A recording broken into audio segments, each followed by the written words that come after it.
All right. I think it's time to start. So, guys, welcome to our talk. It's really great to see you here. Like, we were seeing each other during the lunch breaks and other breaks, and now finally we got an opportunity to talk for real about real stuff. So my name is Alexander, and me and my colleague Mario, we will tell you a little bit about what challenges we faced at YAGER when developing the game called The Cycle. We will give you an overview of our backend systems. Like it will not be like too deep overview, just like high-level architecture stuff, still a little bit tech-heavy. Then we will talk about how we integrated that stuff with Unreal Engine, and in-depth review of like how we moved from Steam to Epic Game Store, and also like how we integrated Epic Online Systems to our game and with our backend. So my name is Alexander. I have experience. I have worked in the game industry for around 7 years, working mostly on free-to-play titles. I started in the Crytek with Warface, and I moved to Berlin to work on Big Point on Game of Thrones. And then finally, I landed up in YAGER, working on Dreadnought, and then starting the new project called The Cycle. And before that, and between that, I also did some independent work on different Flash games when it was still fashionable to do Flash games and also mobile games.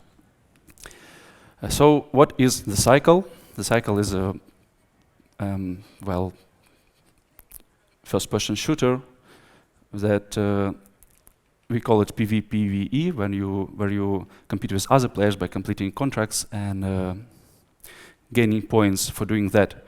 But also you can shoot other people, so that it's still fun. Therefore, like we plan to release it as a free-to-play game. So the business model, by definition, requires this game to have long-term goals for players, so that they stay entertained and excited to play a game over a long course of a long time, and also pay for some features. Before that, we did a project called Dreadnought. It's also a free-to-play title, also match-based or session-based, and it's kind of like share a lot of similarities in regards to technologies that it used, and it's also a free-to-play title, as I said, and it also required a large portion of long-term gameplay features for players to have. Therefore, we already knew what kind of challenges we will be facing, and we knew what we should do next. But before we go into the actual technology, let me tell you about what we had at Dreadnought. So how did Backend look at Dreadnought? First of all, it was a licensed stack from around 2007 or 8. It was a big monolithic application on the backend side, and also it was tightly coupled with the Unreal Engine code. Like, we did integration ourselves, but still it was like hard to do, and you couldn't separate them both afterwards, so therefore you can't use it with next project without doing some preliminary work for that. And also, not to the surprise, or maybe someone will be surprised or annoyed by that, it was written in C++, so backend was in C++. Therefore, we had a lot of memory management problems, lots of crashes with null pointers, and exceptions, there were no exception handling, deadlocks all over the place, race conditions which were hard to debug. Add to that the obscure low-level code, because Transport Layer was also written by well, ourselves, let's put it like that. So it was licensed stack, and when something happened, we could also suspect that low-level code has some problems, and we had to debug it, which was not like a very easy thing to do. And also the servers of Dreadnought were running in Windows, so we had to deploy Windows servers, therefore it increased maintenance cost for us. So we were faced with 3 options.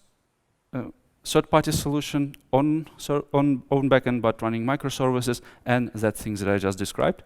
So that thing was just, go away, we don't want you anymore. And so what has left? Third-party solutions and own microservices. So There are some third-party stuff things over there that you can use for your game for backend. Also, Epic start to develop their Epic Online systems, as you know already. Yesterday there was talk about that. But when we started, it was around, like I think it's more than a year ago. We didn't have Epic Online systems yet, therefore we had to come out with something of our own. So evaluating our options, we found out like the cycle was already like we did a prototype of the cycle using third-party solution, and therefore we also knew like what kind of challenges will await us when we will use that. So what we had on the third-party stuff, it's high operation cost, because when number of users grow, you also grow the cost that you have to pay for using the service. With our own microservices, we just pay for the infrastructure. Either it will be cloud infrastructure, or you can deploy it yourself, like buy your hardware and put it somewhere in your storage. On the third party, we don't have ability to debug stuff locally, and it's only deployed to the cloud service, while with our own, we could easily debug and iterate all the features we want. Then microservices has promised, third-party solution promised us some scalability and availability, but with our own services, we couldn't guarantee that, well, to the extent that we have resources to guarantee it. And with a third party, we could like have some functionality from static on, because they have developed some services already, like presence, more of that later, like basic services that require to run your game. That's basically what Epic does. They have already did this, but with our own solution, we would have to develop it from start on our own, and therefore it would cost us higher initial effort. That was estimated to be around like 2 months. And third party was working in the cloud. The one that we tested was Amazon at the time, so AWS services. But then who knows what happens afterwards? Maybe it will be bought by some other company and they will move their stuff to a different infrastructure. With our own solution, on the other hand, we could deploy whenever we want, however we want, and just have all the flexibility we need. So with both of this lined up, decision was made to go for better flexibility, so with a higher cost of initial effort, and we chosen our own microservices, and we started to choose a tech stack.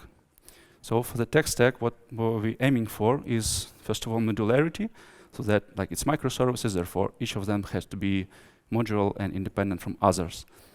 And to achieve that, we use Docker. And Docker is a operating system level virtualization software, which puts your application into the container and everything that it needs to run. It also puts it into container and then just runs the container, and it's absolutely independent from everything. You can run it whenever you want, where the Docker can be installed. We needed it to be operable, so that all of our small containers we can operate them and run them and stop them and deploy them and redeploy them. We use Kubernetes for that. This is a service orchestration software, which used mostly with orchestrating and operating containers. And then we need services to be interoperable, which means that they must have means to communicate between each other, and also clients must have means to communicate to the backend. And in the center of our backend is RabbitMQ. This is a message broker which just distributes messages between services based on some set of rules. And as a message carrier, we use Google Protobuf. This is a binary protocol which has easy text definition of messages. Then we needed our services to be persistent and stateless. So for persistence, we use MySQL and Postgres. And to achieve stateless, more of that also later, we use Redis. And having all that pain that we had by working with a backend service written in C++, we don't want it to be written in C++, and we want to choose only managed languages. So we choose C# as the main language, and also some services are written in Golang. Golang has best logo ever. Thanks, Google. And we also, though we can deploy anywhere, we also want to use third-party infrastructure provider.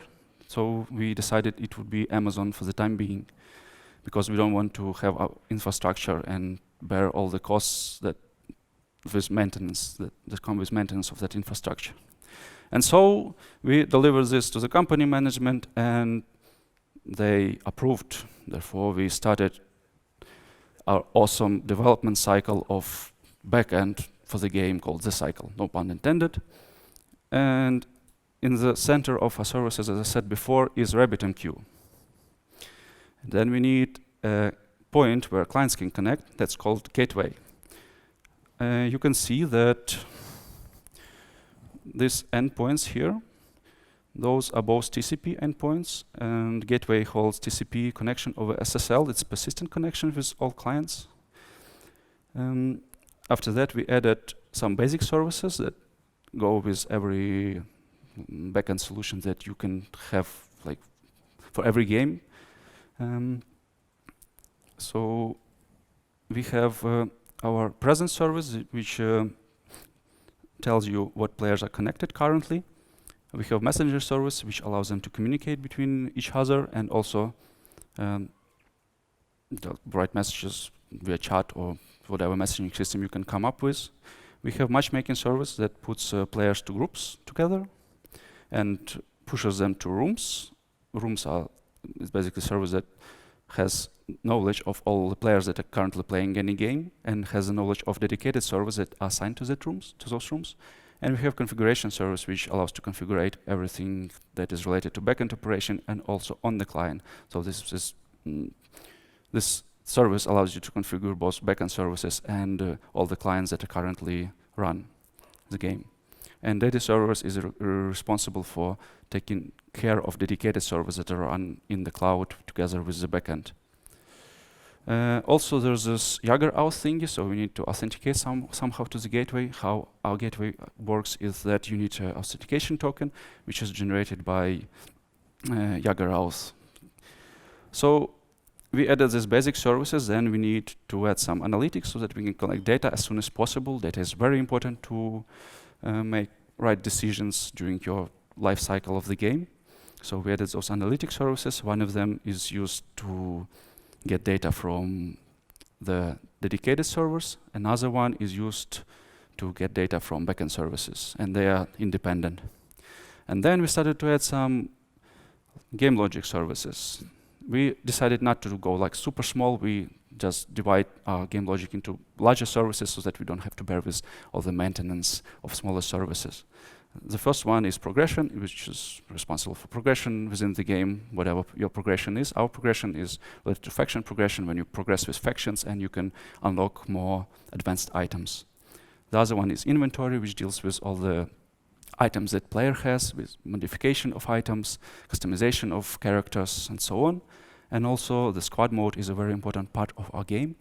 It handles the pre-made squads, so you can join with like 4 players and play the game with the group that you want to play with. And after that, we went alpha. Our first alpha test was on Steam. Therefore, we had to add Steam hours, which makes verifications that the user is actually allowed to run the game on Steam.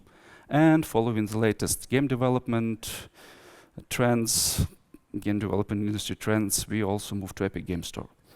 And you can see our awesome advertisement and in the whole. It's really awesome. You should check it out, as well as play the game, of course. So every service, like they don't communicate with each other directly. All the messaging goes through RabbitMQ, and we have defined several messaging patterns for that. And that forms our metagame part of the backend. What is missing from here? This is dedicated servers. So dedicated servers are also containerized. Each of them runs in a separate container together with a small Golang application that controls the state of the backend the dedicated server. And of course, we need lots of them because one instance can host only one game. That's the overview of our backend. Now I will go a little bit into details about how dedicated server works because it's very Unreal related. So we have, as I said before, dedicated server. It's containerized with a small controller application written in Golang. It reports its state to the service called Daddy every second. And then when matchmaking says to the room service, all right, dude, I have 20 players, you can start the game. The room service says, all right, I will request a dedicated server for that. It requests a dedicated server from Daddy service, and that sends a start command to this controller. And the controller, in its turn, enables or starts the dedicated server process from Unreal, and that connects to the gateway and follows the same rules as every normal client would follow, exchanging messages with the backend and receiving commands like load map, and sending commands like game ready, connect to me, and sending rewards to players, and so on, so on. So with lots of microservices, of course, it's a pain to manage all of them by hand. Therefore, we need some automation. And for automation, first of all, we need to build those services, and we use Jenkins to build. There are other tools over there, but we have very good established workflow with Jenkins and YAGER, therefore we use Jenkins for what we can. We also deploy with Jenkins, so you build images, you deploy it to Amazon, you deploy it in-house using Jenkins jobs. We have stress testing. Unfortunately, currently it's just manual stress testing, and we plan to automate it in the future, but it still gives us a lot of information we can base on decisions on, like how much we can load a single gateway, for example. We have data compatibility tests which are run in Unreal Engine, so it checks, it maps Unreal structs to our messaging protocol and makes sure that they match between backend and client, and Mario will tell you more about that in the shortest future.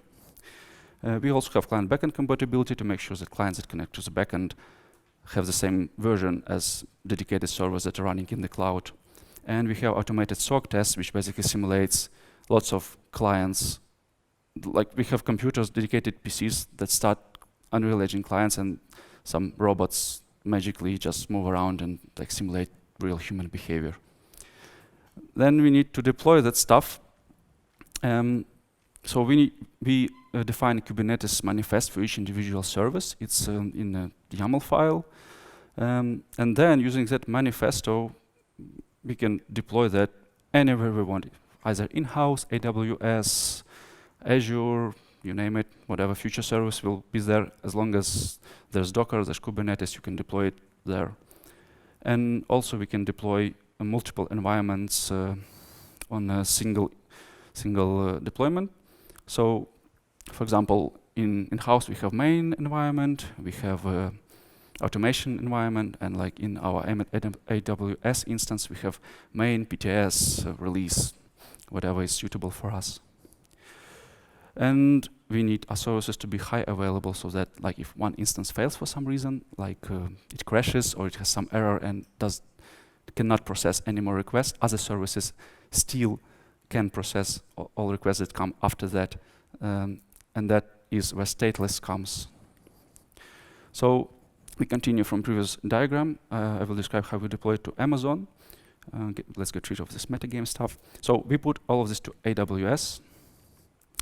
Then we make it high available. So we add multiple instances. They all stateless.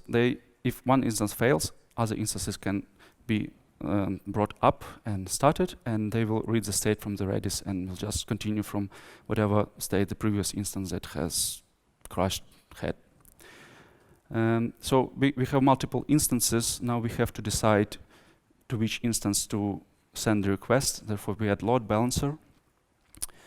And then we need lots of gateways, like a lot of gateways. Because every gateway can process just limited number of users. And as there's lots of gateways, we also need load balancer for that. What's missing?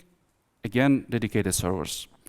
So how we wanted to run this so that we have instances in Europe, for example, and in US, like multi-regional setup, so that players in US doesn't suffer any lags when they play on US servers. Therefore, we have this central metagame part where the lag is not that important, and like 150 milliseconds is bearable. But for dedicated servers, it's really important to have low lag. Therefore, we deploy dedicated servers, dedicated server containers in different regions. Right now, it's Europe and US. And as they are deployed in different regions, now we have some problems with operating them because they are deployed on different instances of AWS services. And we put them in virtual private cloud, and we control them from the single Kubernetes API instance. We have very convenient dashboard in the browser. Just start up, shut down everything you want. And then we need to monitor all that stuff, like lots of services produce lots of data, logs, metrics, telemetry.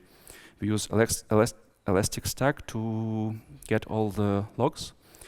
So like from every microservices, it's nicely sorted with timestamps and stuff. You can query whatever log line you need, error warning, you name it. We use Prometheus to track hardware metrics and also gameplay metrics, like number of users connected, number of matches running, number of servers running, number of players queuing for certain game mode, and so on. And we use Grafana to visualize all that stuff. And this is how our dashboard looks. These numbers are from one of our alpha tests. And you can see it's like not super fancy, but still gives us a lot of information that we need, like connected players, number of matches, number of people queuing for different game modes in one region, in another region, number of servers running. Also, we can track like requests metrics and like analyze users over time. So that's it from my side.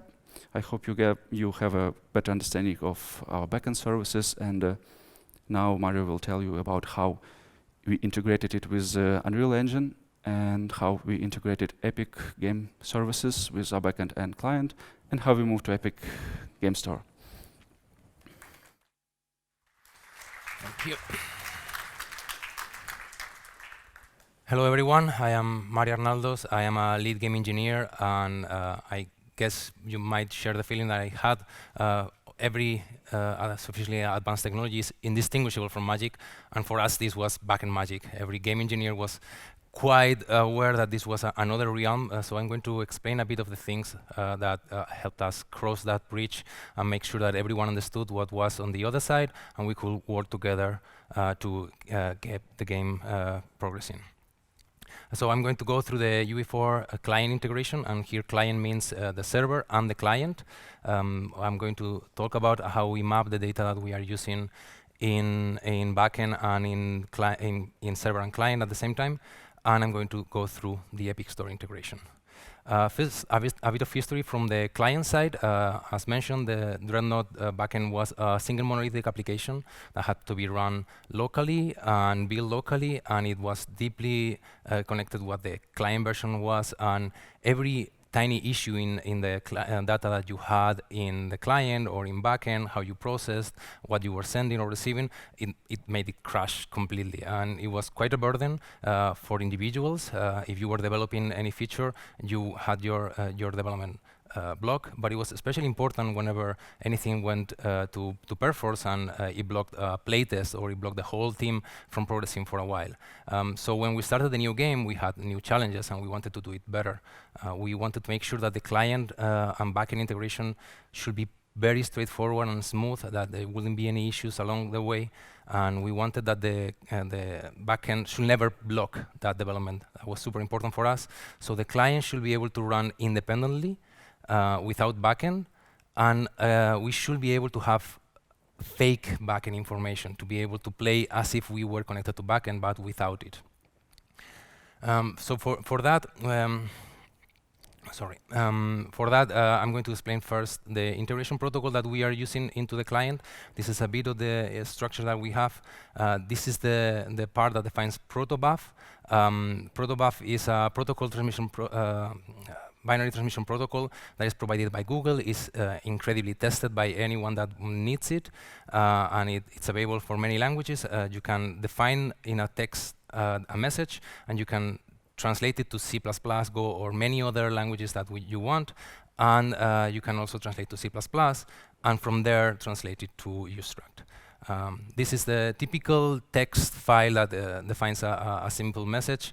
As you can see, you have the type that it has and a name. And it's pretty simple, pretty straightforward. It's very easy to use. And this is what we translate to. This is a ustruct. as of course you might know, this is already usable in any way that you want. You can use it in gameplay code. You can use it in blueprints, in UI and UMG. You can use it however you want. And as you might have noticed, the name is the same as it was in the definition, and that is very relevant for us because of the next piece of code. This is the part that translates a protobuf message into any type of use struct that we want, arbitrary. This is here first we use reflection in protobuf to get the type and what data is there. Then, then we map by name, and we find out that everything is. So when we find the name, we just parse it and put it there in the use struct.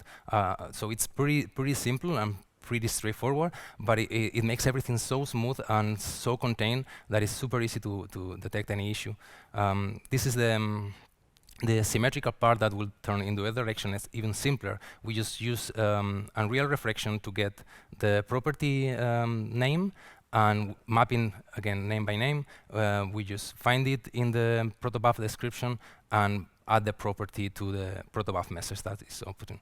A key point here is that we have automation that makes sure that all the definitions and the use struct that we have are 100% in line. So if at any point you change a message or you change one of the use structs and you break it, you will have fun with your builder team for sure.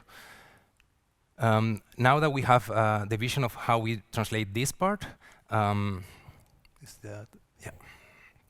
I'm going to tell you a bit about how we communicate with the client and backend. The backend controllers are quite separated. We have several of them, each one for each one of the services that we will be using. They are contained in a plugin that is independent from the game, and we just use simple requests and delegates that broadcast the information back to have them isolated and interchangeable.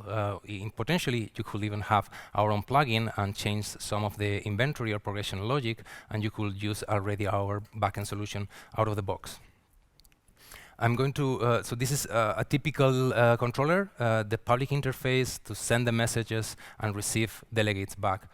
The good benefit already of the delegates is that anyone that cares about them can use it, and you will be informed of it. And there's, of course, private code that can be different depending on the implementation that you want to do, that will process the messages and about any type of protobuf, and depending on what it has been reading or receiving, it will broadcast the information that it needs. The request query is also a quite good piece of meta template class that will take the use struct type that you want to receive and to send or respond, and use it internally to transform to the protobuf definition that is mapped to. The next steps for us was taking the game data, and we wanted that the information was available in any way that we wanted. In editor, in server, client, and backend should have the same kind of information. Additionally, we have many IDs issues in the past. I hope you have seen Joachim's talk previously in the other room about content management, but we had a lot of issues for identifying which assets you own. And to centralize the information, we found out that data tables were a pretty good tool that we could use. Data tables can be exported to JSON and used directly in backend transparently. They can be used by designers to change the game systems, but also the cost of items in backend or progression. And overall, it was a pretty good find for us. So I'm going to follow with the example of the player inventory that was super relevant for us. So first, we make the game. That was always the focus for us, to be able to continue the development. So we generate the weapon systems or the ability systems. Specifically, you could define the use struct and the data table that will contain your rate of fire of your weapon, your mesh, anything that you want in game, and you were able to playtest with those weapons randomly selected. Initially, we could have only 4 weapons, and we just got into the game and got the randomly selected weapons. Later on, when backend was ready and the inventory could tell us which weapon IDs we had available, we just query the information and get that connected to backend once we have that ready. This is the simple interface that we have there. We just query the inventory to know what is this player owning, and we receive back the inventory has updated. Here's the information that Backend has provided you. Of course, it's not just having items. The players want to change the inventory and do more things. We want to craft items, equip them in different ways, change the mode that have attached to each of items. There are many other options. And for us, it was very important to keep the game progressing. And because of the way that we have structured the services, we only needed to change stuff in the inventory microservice, and the rest of the services were not affected by it. We could change crafting, and we could change and provide functionality for anything, and we will receive the information in a single way when the inventory updated. And any engineer, also game engineers, could go to the individual service, change and do the functionality, and keep the game progressing when Backend was working on infrastructure changes or more hard stuff to do. So overall, to sum it up, using a standard protocol is very important because it's tested and you don't have to mess with the hard details inside. Using the controllers to manage communication is also very useful because there's a single place that you have to manage, and you can change that code, and it's separated from your game logic. And using data tables to transfer the information and just identifying which of the data rows are relevant for you is also a really good way to work with online data. Next steps is the Epic Game Store. We developed the game for around a year, and we had already had some pretty cool alphas with really good feedback from players, from the press, and from potential partners. And we received a really super amazing news for us that we were going to be one of the first free-to-play games in the Epic Game Store. It was amazing, it was exciting, but of course we had 2 weeks to make it work. We had the GDC coming for us, also Epic had the GDC coming for them, so it was a super intensive moment for us to get it right and to prove that we could do it. We set ourselves to work, and we first needed to integrate the SDK in the client. At that point, there wasn't even an SDK when we started speaking with Epic. They provided us with the alpha version of it, and we started integrating and identifying what was there. As you can see, I will describe a bit, the SDK is configured pretty nicely because it integrates almost perfectly to the typical online subsystem structure in Epic. The online subsystems for PS4 or for Steam have pretty defined parts about getting your friends' information, getting your identity, getting your presence, and just initializing and just general stuff. So we did the integration quite swiftly, speaking with them about the issues that we're identifying. But overall, because it's an online system on its own, whenever Epic provides their full integration into Unreal, we will be able to just remove our code, get their plugin, and get ready to keep the game rolling without an interruption there. So the core parts that we needed to change also on our side, additionally to the integration in the client, is authentication. The initial part of it is getting the client authentication to Epic backend rolling, and then create the microservice, a single microservice, as mentioned before, that will take care of that. Once that was ready, we were able to do a fair play test, and it took us exactly 3 days to get that. It was pretty amazing that in a short amount of time we were able to start the game and play from the Epic Game Store. In the road we found issues, but we were always Epic was always available for us to support. We spoke with them over Slack and mentioned some issues, but they were super fast responding. So props to them for taking care of us during that hard time. After that, we wanted to have the friends rolling. The friends is very important for us. Half of our game is playing with your mates and getting a squad into the planet to play together. So the first step was checking that everything was there, still working fine. We first did a playtest with randomly created squads. We just got all the players together, and because of the way we had already prepared the systems when we did the squad game mode, it was pretty simple to just get it again and see that everything was there. You could see all the players' information, and everything was still there. Then we modified the squad microservice, but it was also, again, pretty contained. One single microservice had to be changed, to use Epic IDs instead of Steam IDs. But once that was there, we just needed to get extra information in the client about the player state, and that was it. That was all that we needed to do, pretty contained and pretty predefined and super straightforward. In 2 weeks, we had done it. We announced the game in the GDC, and we were there. That also means, super important for us, that in approximately 2 weeks, we should be able to move our whole backend infrastructure to any other platform that we want. If we want to go to PS4 or to Switch, it will take us about 2 weeks to integrate in client and in backend and be ready to play the game. Of course, controller, UI, all that, it's a different beast, but it's a pretty good benchmark of the time that it will take us to start rolling. So this is the result for us. We are one of the upcoming games in the Epic Games Store, the third there among pretty relevant games for us. I think it's a good position to be, and the reasons we achieve that is that microservices help us development continuously. We could develop independent parts without affecting other parts. We could have matchmaking and presence completely stable while doing inventory and doing crafting and doing any other service that we wanted, and everything kept going forward.